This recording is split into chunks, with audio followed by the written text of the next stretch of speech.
அனைவருக்கும் வணக்கம். இன்னைக்கு தமிழ்நாட்டில் ஒரு முக்கியமான வரலாற்று ஒரு பூர்வமான நாள் சொல்லலாம். மே 10. இன்னைக்கு பார்த்தீங்கன்னா ஒரு நடிகராக இருந்த ஒரு ஒரு மனிதர் இன்னைக்கு தமிழ்நாடு மக்களால் அங்கீகரிக்கப்பட்டு ஒரு முதலமைச்சராக இருக்கார். 108 எம்எல்ஏஸ் ஜெயிச்சிருக்காங்க. ஆனால் பெரும்பான்மை வரல, 108 தான் வாங்கியிருக்காரு. இருந்தாலும் அவர் ஒரு அங்கீகரிக்கப்பட்ட மக்களால் அங்கீகரிக்கப்பட்டு ஒரு சிஎம்மாக எனக்கு ஆயிட்டார். அதுக்கு காரணமானவங்க யாருன்னா விடுதலை சிறுத்தை கட்சியும் மற்றும் கம்யூனிஸ்ட் கட்சி தோழர்கள் தான். ஏன் அதை நான் சொல்ல வரேன்னா, விஜய் 108 வாங்கிட்டாரு. அவர் நினைச்சது தான் அவர் ஆதரவு போயிட்டு சனாதன சக்தியிலான பாமகவும் இல்லைன்னா அமமுகவும் இல்லைன்னா பிஜேபிகிட்ட போய் கேட்கலாம்.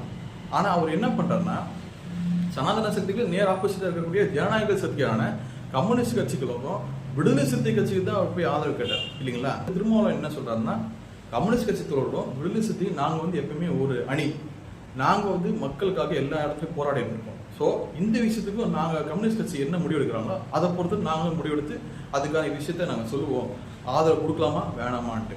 ஆனால் இன்னைக்கு ஆதரவு கொடுத்துட்டாங்க.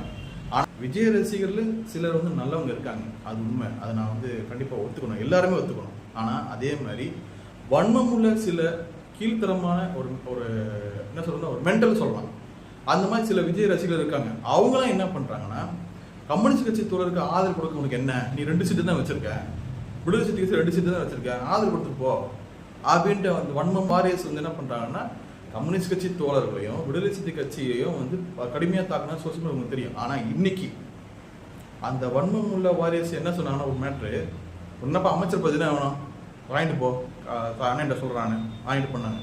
இன்னைக்கு கம்யூனிஸ்ட் கட்சி தோழர்களும் விடுதலை சிறுத்தை கட்சி தான் விஜய சிஎம்மாக இருக்காங்க. இப்போ விஜய்க்கு ஆதரவு கொடுக்கணும்னு வச்சுக்கோங்க, என்ன ஆயிருக்கும்?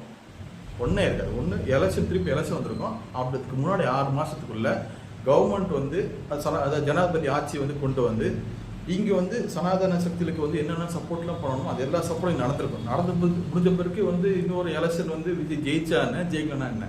ஆனால் அப்படிலாம் இருந்துடக்கூடாதுன்றதுக்காக தான் கம்யூனிஸ்ட் கட்சி தோழர்களும் விடுதலை சிறுத்தை கட்சியும் என்ன பண்ணலாம், விஜயை நம்ம ஆதரவு கொடுத்து அவர் நம்ம சிஎம் ஆக்கலாம் அப்படின்ற ஒரு பெருந்தன்மை மனப்பான்மையோட செஞ்சுருக்காங்க. இதனால என்னன்னா, நாங்கள் ஆதரவு கொடுத்துட்டோம், நீங்கள் இனிமேட்டு எங்களுக்கு கம்மி எங்களுக்கு மேலே நான் சொல்ல வரல.